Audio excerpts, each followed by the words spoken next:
Welcome back to PTTV. Today we will be highlighting the homecoming game, bullying prevention, and all-district choir. Our sports teams have had a great week so far. Gracie has our weekend review. Not Monday, Tuesday, Wednesday, Friday, Saturday, or Sunday, but Thursday, September 28th, Lainey Elder and Tori Krebs finished second in doubles during districts and qualified for sectionals. Gracie Lawson also placed second in singles and qualified for sectionals. Last Friday night on September 29th, instead of dancing on tabletops, our football team defeated the St. John Dragons with a score of 29-28. And it wasn't a Louisiana Saturday night, but a Missouri Saturday morning on September 30th when the cross-country boys took second and the girls took fifth.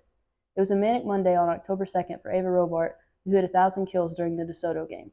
Varsity and volleyball both defeated DeSoto, and JV football lost against St. John. And it was a Tuesday heartbreak on October 3rd for the tennis girls when their season-ending loss against Fredericktown. Varsity volleyball lost against St. John, but JV pulled off the win. On Thursday, October 5th, the varsity volleyball girls won against Central 15-13 in the fifth set. Tonight we play St. Charles West for football, and on Saturday, the tennis girls go to sectionals at Kennett, and cross country as a home conference meet. Congratulations to all our fall sports teams on great seasons so far. Especially congratulations to our football team for the homecoming win last Friday. Reporter Lexi Gum has our story on the Friday of homecoming. Hi, my name's Lexi. Let's go ask people their thoughts on homecoming week. I think it went really well. I know a lot of kids were excited. They got a lot of candy, and there was a lot of candy left on the road, but I think the floats were good, participation was good, and everybody enjoyed it. It was a really good game. Probably the best high school football game I've ever watched. I didn't think we were going to come back like that after the third quarter touchdown at the beginning, but we did, and we held it together for our school. So it was pretty awesome to see that. I think band did very well at homecoming. We hyped up the student section a lot. We did very well during halftime, and I think that with the band stepping up, it can make the football players step up and do good. The band was very loud with yelling and hyping everyone up. As you can see, everyone really enjoyed homecoming and thought it was a huge success, and I cannot wait for next year.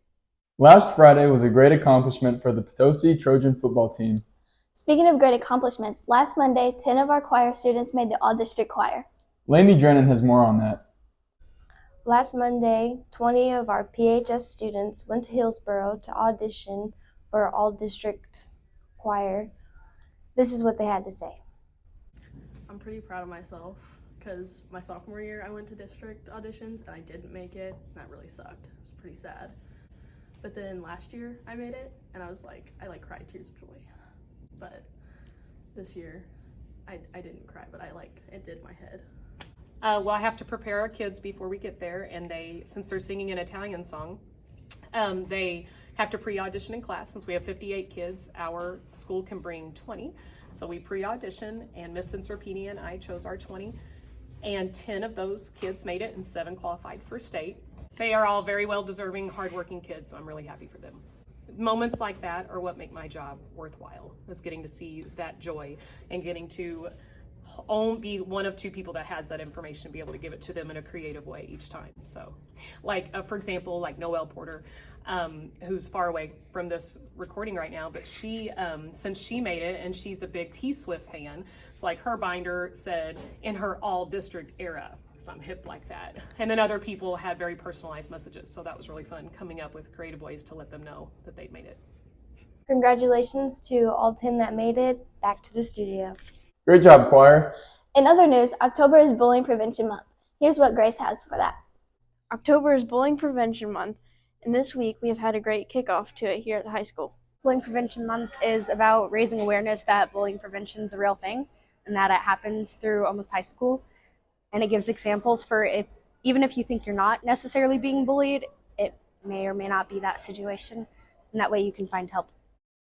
So the sidewalk chalk was something that the student ambassadors came together and did, and it was leaving little messages throughout the sidewalk outside the school during the entrances and stuff, and basically spreading positivity, because in a lot of high schools it's hard to just necessarily see positivity throughout the day.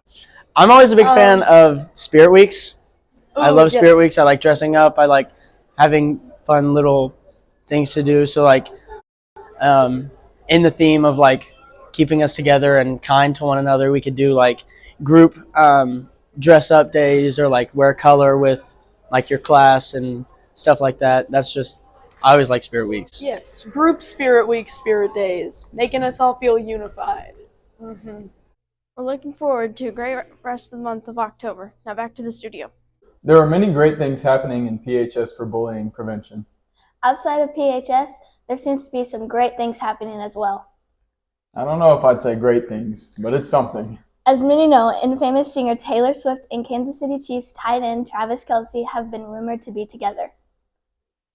Let's see what our student body thinks about it in today's Trojan Talk segment with Emily Brewer. Do you think Travis Kelce and Taylor Swift will be together by the end of next week? Probably. I mean, she's been going to all his games and stuff. Do you think the U.S. will break down to civil war over Travis Kelce and Taylor Swift? No, I think it's bringing together two different types of cultures into one harmonious relationship. I don't know. I don't really know who Travis Kelce is. What's your opinion on Travis Kelce and Taylor Swift? He's her best boyfriend yet. It's my 9-year-old daughter's favorite thing in the world at the moment because she loves the Chiefs and Taylor Swift. Okay, thank you. What do you think Taylor Swift songs are gonna be like after her and Travis Kelce? Dog water, just like they are now. How do you think Travis Kelce and Taylor Swift got together? Social media, Instagram probably. They're meant to be. They're soulmates. Thank you. Thanks for tuning in to this week's episode of PTTV, Join us next Friday for another broadcast. where Taylor Swift and Travis Kelce may or may not still be together. Peace.